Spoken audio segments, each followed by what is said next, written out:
എല്ലാവർക്കും നമസ്കാരം. കോൺഗ്രസ് നേതാവ് ടി.എം. പ്രതാപന്റെ കിറ്റ് നാടകം ഇന്ന് 8 നിലയിൽ പൊട്ടിപ്പോയി.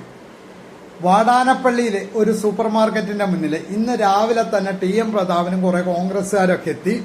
അവരെന്നിട്ട് പത്രപ്രവർത്തകരെയൊക്കെ ഫോൺ വിളിച്ച് വരുത്തി. എന്നിട്ട് പറഞ്ഞ് ഈ സൂപ്പർ മാർക്കറ്റിലെ കിറ്റൊക്കെ റെഡിയാക്കിക്കൊണ്ടിരിക്കുകയാണ് ബി.ജെ.പി. അവിടെ ബി.ജെ.പിക്ക് വേണ്ടിയിട്ട് കിറ്റൊക്കെ റെഡിയാക്കി ബി.ജെ.പി ഈ മണ്ഡലത്തിലെ വോട്ടർമാർക്കൊക്കെ കിറ്റൊക്കെ കൊടുത്ത് വോട്ടർമാരെയൊക്കെ സ്വാധീനിച്ച് വോട്ട് നേടാൻ ശ്രമിക്കുകയാണ്. അതിനു വേണ്ടിയിട്ടാണ് ഇവിടെ കിറ്റ് റെഡിയാക്കിക്കൊണ്ടിരിക്കണെന്നൊക്കെ പറഞ്ഞ് ഗംഭീരമായി പത്രപ്രവർത്തകരോടൊക്കെ പറയുകയും ഈ സൂപ്പർ മാർക്കറ്റിന്റെ മുന്നിലിരുന്ന് ഗംഭീരമായ മുദ്രാവാക്യം കാര്യങ്ങളൊക്കെ വിളിച്ചുകൊണ്ടിരുന്നിരുന്നു. ഈ മുദ്രാവാക്യമൊക്കെ വിളിച്ചുകൊണ്ടിരിക്കുമ്പോൾ ഇതിന്റെ ബാക്കിൽ CPM-കാർ ഒളിഞ്ഞിരുന്നിരുന്നു. അതെന്തിനാണെന്നറിയോ?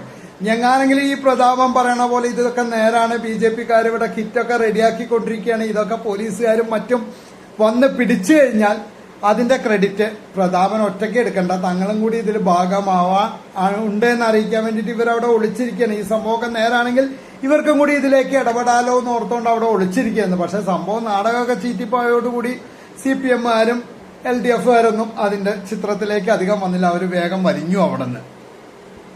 എന്തായാലും അങ്ങനെ ഇത് പ്രശ്നങ്ങളൊക്കെ അവിടെ നടന്നതോടുകൂടി 3 രാഷ്ട്രീയ പാർട്ടികളുടെയും LDF-ന്റെയും UDF-ന്റെയും NDA-യുടെയൊക്കെ നേതാക്കന്മാരുടെ മുന്നിൽ വെച്ചിട്ട്, പ്രതിനിധികളുടെ മുന്നിൽ വെച്ചിട്ട് ഈ സൂപ്പർ മാർക്കറ്റില് CCTV ഒക്കെ ചെക്ക് ചെയ്ത് കഴിഞ്ഞപ്പോൾ അവിടെ ഒരു BJP-കാരന് സാധനങ്ങൾ കൊടുക്കാൻ പറയണില്ല, ഒരു BJP-കാരനും സാധനങ്ങൾ അവിടുന്ന് വാങ്ങി വിതരണം ചെയ്യാൻ നോക്കണില്ല, ഒന്നുമില്ല.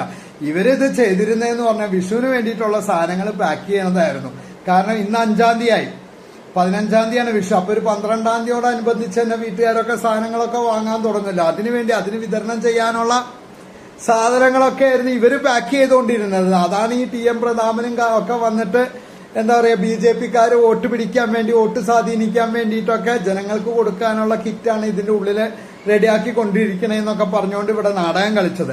ടി.എം. പ്രതാപൻ അറിയാം ഈ തെരഞ്ഞെടുപ്പിൽ താൻ തോൽക്കുന്നുള്ള കാര്യം. ടി.എം. പ്രതാപന് നല്ല 100% ഉറപ്പാണ്. അപ്പൊ മുങ്ങിത്താഴുമ്പോൾ നമ്മളൊരു കച്ചിത്തുരുമ്പെങ്കിലും കിട്ടിയാൽ അതിൽ പിടിച്ച് കയറാൻ നോക്കില്ല. അതുപോലെ തന്നെ പ്രതാപൻ രക്ഷപ്പെടാൻ പറ്റുമെന്ന് നോക്കാൻ വേണ്ടിയിട്ട് കളിച്ച ഒരു നാടകമാണ് ഈ കിറ്റ് കൊടുത്ത് വോട്ട് വാങ്ങല്. അത് പ്രതാപന് തന്നെ തിരിച്ചടി. കാരണം കേവലം 1000 രൂപയിൽ താഴെയുള്ള സാധനങ്ങളാണ് ഈ കിറ്റിലുള്ളതെന്ന് അറിയാൻ കഴിഞ്ഞത്. ഈ 1000 രൂപയിലുള്ള സാധനങ്ങൾ കൊടുത്തിട്ട് ഈ മണ്ഡലത്തിലെ വോട്ടർമാരെ BJP സ്വാധീനിക്കാൻ ശ്രമിക്കുന്നു എന്ന് പറഞ്ഞ് പ്രതാപൻ ഇത്രയും ഒച്ചയും ബഹളം ഉണ്ടാക്കിയോടുകൂടി അവിടെയുള്ള നല്ലവരായ വോട്ടർമാരെ പ്രതാപൻ അപമാനിക്കുകയാണ് ചെയ്തിരിക്കുന്നത്.